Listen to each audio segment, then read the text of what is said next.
ಅಂಬಾನಿ ನ್ಯೂಸ್ಗೆ ಸ್ವಾಗತ. ಪ್ರತಿದಿನ ನ್ಯೂಸ್ ಅಪ್ಡೇಟ್ಗಾಗಿ ಸಬ್ಸ್ಕ್ರೈಬ್ ಮಾಡಿ.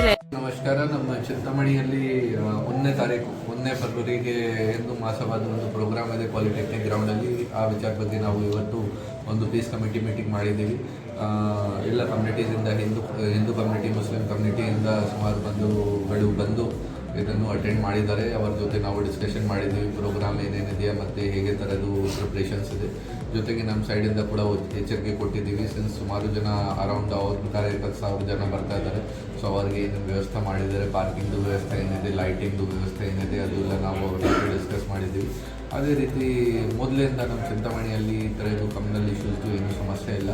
ಸೊ ಅವರೆಲ್ಲರಿಗೂ ಕೂಡ ನಾನು ಅದೇ ರಿಕ್ವೆಸ್ಟ್ ಮಾಡಿದ್ದೀವಿ ಈ ಪ್ರೋಗ್ರಾಮ್ ಕೂಡ ಇದೇ ಥರ ಯಶಸ್ವಿ ಆಗಬೇಕು, ಯಾವುದೇ ಥರದ್ದು ಸಮಸ್ಯೆ ಆಗಬಾರ್ದು. ನಮ್ಮ ಸೈಡಿಂದ, ಪೊಲೀಸ್ ಸೈಡಿಂದ ನಾವು ಹೆಚ್ಚಿನ ಸಂಖ್ಯೆಯಲ್ಲಿ ಸಿಬ್ಬಂದಿಗಳಿಗೆ ರಿಕ್ರೂಟ್ ಮಾಡಿದ್ದೀವಿ. ನಮ್ಮ DSP ನೇತೃತ್ವದಲ್ಲಿ ಬಂದೋಬಸ್ತ್ ಆಗುತ್ತೆ. ನಮ್ಮ ಸೀನಿಯರ್ ಆಫೀಸರ್ಸ್, ಅಡಿಷನಲ್ SP ನಾನು ಕೂಡ ಅದನ್ನು ವಿಸಿಟ್ ಮಾಡಿಕೊಂಡು ಎಲ್ಲ ಚೆಕ್ ಮಾಡ್ತೀವಿ. ಜೊತೆಗೆ ಸಬ್ ಡಿವಿಷನ್ ಲೆವೆಲ್ದು ಬಂದೋಬಸ್ತ್ ಮಾಡಿದ್ದೀವಿ. KSRP, DR ಪಾರ್ಟೀಸ್ ವಗೇರ ಕೊಟ್ಟಿದ್ದೀವಿ. ಹೆಚ್ಚಿನ ಸಂಖ್ಯೆಯಲ್ಲಿ ನಾವು ಬಂದೋಬಸ್ತ್ ಮಾಡಿದ್ದೀವಿ. ಮತ್ತು ಪಬ್ಲಿಕ್ ಇಂದ ಕೂಡ ನನಗೆ ನಂಬಿಕೆ ಇದೆ ಎಲ್ಲ ಶಾಂತಿಯುತವಾಗಿ ಚೆನ್ನಾಗಿ ಥರ ಪ್ರೋಗ್ರಾಮ್ ಆಗುತ್ತೆ.